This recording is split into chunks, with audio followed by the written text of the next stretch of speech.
Point ఏంటి అంటే, నా లైఫ్ ఒక దగ్గర 50,000 రూపీస్ కి 11 సంవత్సరాలు స్టక్ అయిపోయిన నాకు లాక్డౌన్ వచ్చి 50,000 జీతం 15,000 అయినప్పుడు ఐ వాస్ ఆన్ రోడ్.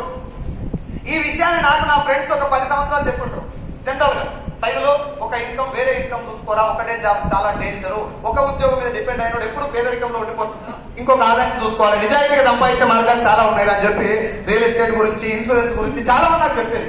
అందరు చెప్పిన ఒక కామన్ డైలాగ్ ఏంటంటే, రేపు పొద్దుగాల నీ శాలరీ ఏమన్నా అయితే, ఇప్పుడు నేను మీకు కూడా చెప్తున్నా, రేపు పొద్దున నీ శాలరీ ఏమన్నా అయితే ఊకే చెప్పేదాన్ని. నా మనసు ఏమిటంటే, ఎంతమంది మంతెన సత్యనారాయణ వచ్చినా, ఎంతమంది ఖమ్మం రామచంద్ర ఇలాంటి వాళ్ళు వచ్చినా, ఎంతమంది వీరమాంజనేయులు రామకృష్ణ లాంటి వాళ్ళు జనాలకు మంచి చెప్పినా, జనాలు అడ్డమైన తిండి తినక మానరు, అడ్డమైన తిండి తింటే అడ్డమైన రోగాలు రక్క మానాయి, అడ్డమైన రోగాలు వస్తే దవాఖానకు రాక మానరు, దవాఖానకు వస్తే మెడిసిన్ రాయక మానడు, మెడిసిన్ రాస్తే పేషెంట్ వచ్చిన మెడిసిన్ కొనాలి, ఆ మెడిసిన్ కొనాలంటే నా జాబ్ ఉండాలి.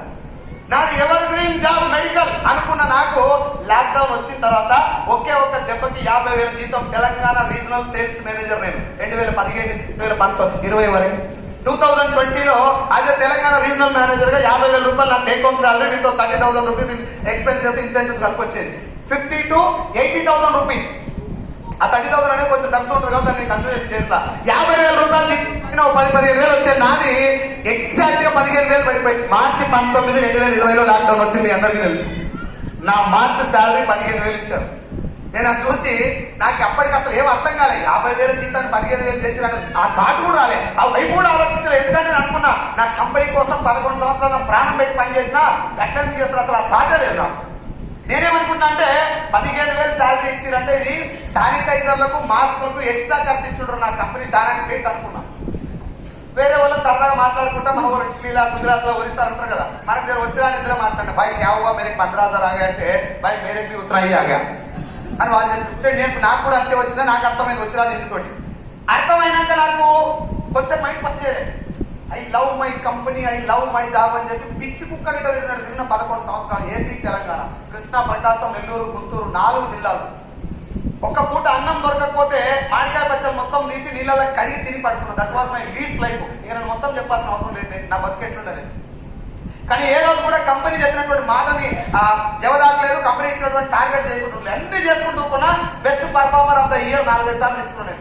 ఇక్కడే సికింద్రాబాద్ రాజ్ తాజ్ 5 స్టార్ అనే హోటల్ ఉంటుంది, ఇక్కడ ముందుకు వెళ్తుంటుంది అనుకుంటా, తాజ్ 5 స్టార్. నేను అవుతా అదే హోటల్లో వ్యాన్సైన్ కంపెనీ షర్ట్ ఇచ్చారు నాకు, 3,000 రూపాయల షర్ట్. ఫస్ట్ టైం నా జీవితంలో ఆ షర్ట్ నేను ధరించిన. 3,000 రూపాయల షర్ట్. నేను కుమార్ పోతే 1,000 రూపాయలు 3 షర్ట్లు వచ్చేది. ఒకటి 4-5 షర్ట్లు కొనేది 1,000 రూపాయలు. ఆ బొచ్చలోనే 3,000 రూపాయల షర్టు ఆల్ ఇండియా పర్ఫార్మర్ ఇచ్చారు నాకు. ఇవన్నీ మీకు ఎందుకు చెప్తున్నానంటే, ఉద్యోగంలో ఉన్నప్పుడు సెకండ్ ఇన్కమ్ సోర్స్ గురించి నీకు అర్థం కాదు. అది అప్పటికి రోడ్డు మీద పడదాకా ఆ మైకంలో ఉండిపోతారు ఖచ్చితంగా. మళ్ళీ ఇంకో పాయింట్ గుర్తు చేస్తున్నా, ఉద్యోగం తప్పు కాదు. నాకు అన్నం పెట్టిన ఉద్యోగం నేను రెస్పెక్ట్ చేస్తా, కానీ నా బలం ఆ ఉద్యోగం కాదు. ఇది నా ఫ్రెండ్స్ నాకు చెప్తే అర్థం కాలేదు. నాకు ఎప్పుడు అర్థమైందంటే, almost I was on road in lockdown. నా ఫ్రెండ్స్ చెప్పిన ఒక మాట ఏంటంటే, సైదులో నీ కంపెనీ ఓనర్కి ఇప్పటికిప్పుడు నీ ముఖం నచ్చకపోతే, లేకపోతే నువ్వు నచ్చకపోతే ఒక్క సంతకం పెట్టుకుని రోడ్డు మీద పడతావు. లేదు నీకే నీ కంపెనీ నచ్చకనో, లేకపోతే కంపెనీ బాస్తో రొల్లు పెట్టుకుని ఒక సంతకం నువ్వు పెట్టినా నువ్వే రోడ్డు మీద పడతావు. ఒక డెసిషన్ రాంగ్ తీసుకుంటే ఒక ఫ్యామిలీ రోడ్డు మీద పడుతుంది, ఒకటి రోడ్డు మీద పడ్డాడు. Yes or no? సంపాదించే ఒక వ్యక్తి రోడ్డు మీద పడ్డంటే వాడు ఒక్కడు పడ్డాడు కాదు, మన కుటుంబం మొత్తం పడ్డట్టు అని నా ఫ్రెండ్స్ నాకు చెప్తే అప్పుడు అర్థం కాలేదు. ఎగ్జాక్ట్ గా లాక్డౌన్ వచ్చినప్పుడు నా 50,000 జీతం 15,000 అయింది. I was on road. ఇంట్లో పిల్లలకు కూడా కావాల్సినటువంటి మినిమం నీడ్స్ కూడా తీర్చాను. నా దగ్గర డబ్బులు లేని టైంలో ఊర్లో ఉండి భార్య పిల్లలు ఊళ్ళో తీసుకుపోయినా మా అమ్మ నాన్న సాయంత్రం కూరగాయలు తీసుకొచ్చి ఊర్లో సాటర్డే రోజు అమ్ముతారు. కాకపోతే అప్పుడు లాక్డౌన్ కాబట్టి ఎవ్రీడే అమ్ముతున్నారు. అమ్మినటువంటి డబ్బులతోటి నన్ను నా ఫ్యామిలీని పోషిస్తారు నా తల్లిదండ్రులు. ఎట్ ద ఏజ్ ఆఫ్ 33 కొడుకు పుట్టిన ఇరుగదీస్తాడు మామూడు అనుకో. నేను హైదరాబాద్ వస్తే మా నాయన మా అమ్మ సాధారణ వచ్చింది లాక్డౌన్ లో నా పరిస్థితి. దానికి కేసీఆర్ లాక్డౌన్ పెట్టే కేసీఆర్ సార్ కారణం కాదు, లాక్డౌన్ ఇంప్లిమెంట్ చేసిన పోలీసు వాళ్ళు కారణం కాదు, దానికి కారణమైనటువంటి కరోనా కారణం కాదు, ప్రధాని నరేంద్ర మోడీ కారణం కాదు. ఇంతకు ముందు నాకు వచ్చినటువంటి అవకాశాలు తెలుసుకోకుండా ఇదే ఉద్యోగం నా జీవితం మాత్రం ఇళ్ళనే ఇరగదీస్తా అనుకొని ఇంకొక ఇన్కమ్ మీద ఫోకస్ చేయనటువంటి నా నెగిటివ్ మైండ్ సెట్ నన్ను ఇప్పటి ఇక్కడ దాకా తీసుకొచ్చిందని అప్పుడు అర్థమైంది. ఆ టైంలో మిస్టర్ బాలం శ్రీనివాస్ సార్ నా పంచాయతీ సెక్రటరీ, నా డిగ్రీ క్లాస్మేట్. ఈ వెస్టీజ్ లో ఈ రోజు నేను మీ ముందు ఇక్కడ నిలబడి మాట్లాడుతున్నా అంటే the total credit goes to mister Balam Srinivas sir and my mister MSR గారు.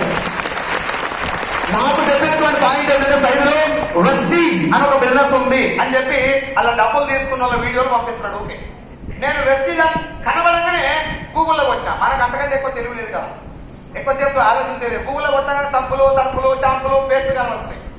ఒరే నేను ఎట్ట కనబడొచ్చు ఇంటికి? గవర్నమెంట్ జాబ్ కొట్టిండు, నాకు గవర్నమెంట్ జాబ్ రాలే, అంత మాత్రాన ఇంత బతికి సబ్బులు అమ్ముకోమంటాడు నన్ను. సబ్బుల కంపెనీ అన్ని మైండ్ లో ఒకసారి వచ్చింది అనుకో సార్, ఇంకా పోతావా మీటింగ్ కి? పోతే అవుతుందా? నీ మైండే సబ్బుల కంపెనీ అనిపించినాక ఒక్కడు కూడా ముందుకు పడదు. ఇక ఏ టైం ఉన్నప్పుడు వస్తా తీరా ఒక దమాక్ తిరగని చెప్పేదానికి. నాకు సీన్ సార్ చెప్పిన ఒకే ఒక మాట, నువ్వు జాయిన్ గా ఆధార్ కార్డు బిజినెస్ చేయి.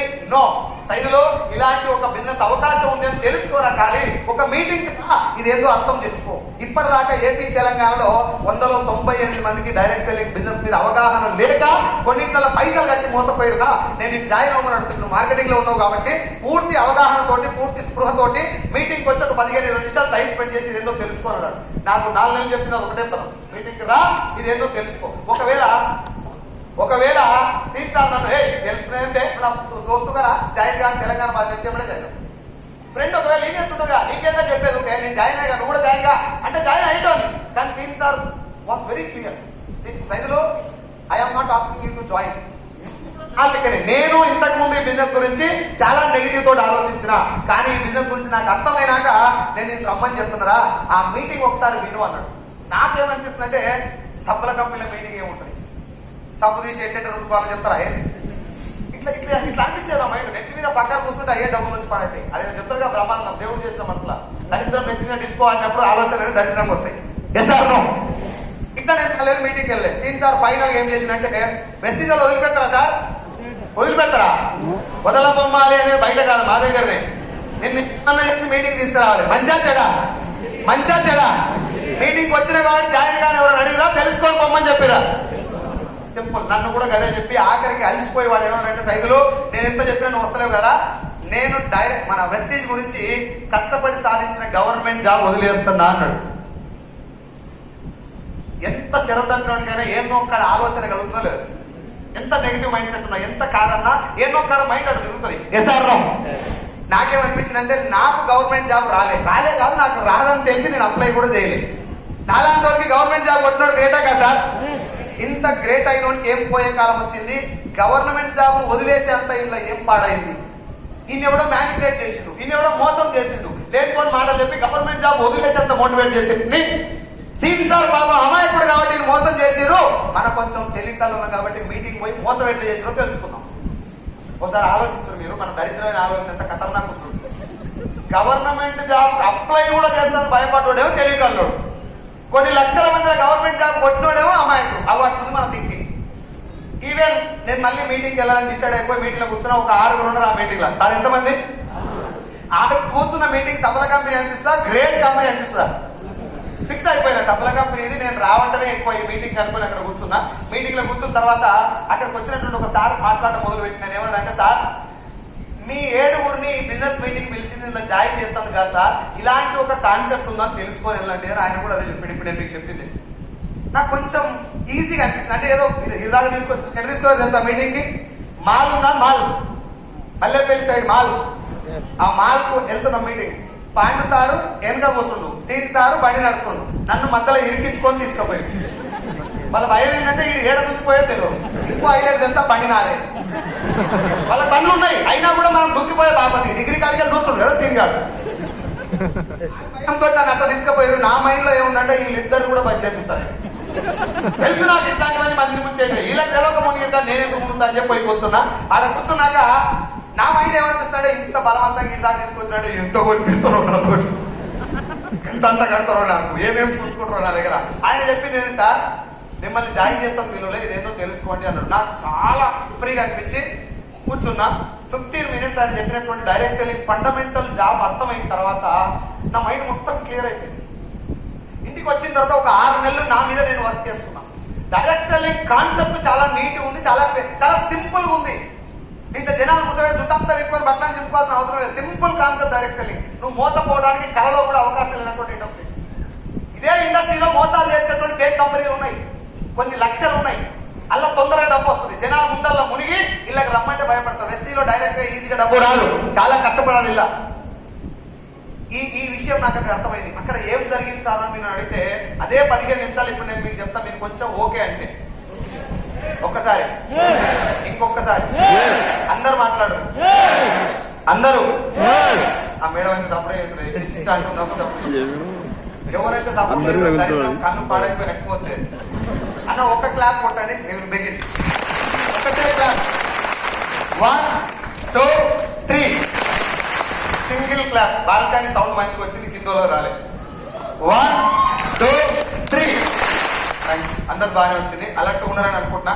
అన్న నేను మళ్ళీ చెప్తున్నా, మీరు ఎక్కడి నుంచి వచ్చారు, ఏ ఊరికి వెళ్ళి వచ్చారు, మీరు నెగిటివ్ తోటి వచ్చారా పాజిటివ్ తోటి వచ్చారా, మీకు ఇది తెలుసా తెలియదా, కాసేపు ఇవన్నీ పక్కన పెట్టండి. నేను మాట్లాడుతున్నటువంటి 15 నిమిషాల క్లాసు మిమ్మల్ని వినండి అని చెప్పినాడు. మీరు ఎవరు నాకంటే తక్కువ వాళ్ళు, లేకపోతే నేను ఎరగదీసినా నేను తోపు అట్లా మీకంటే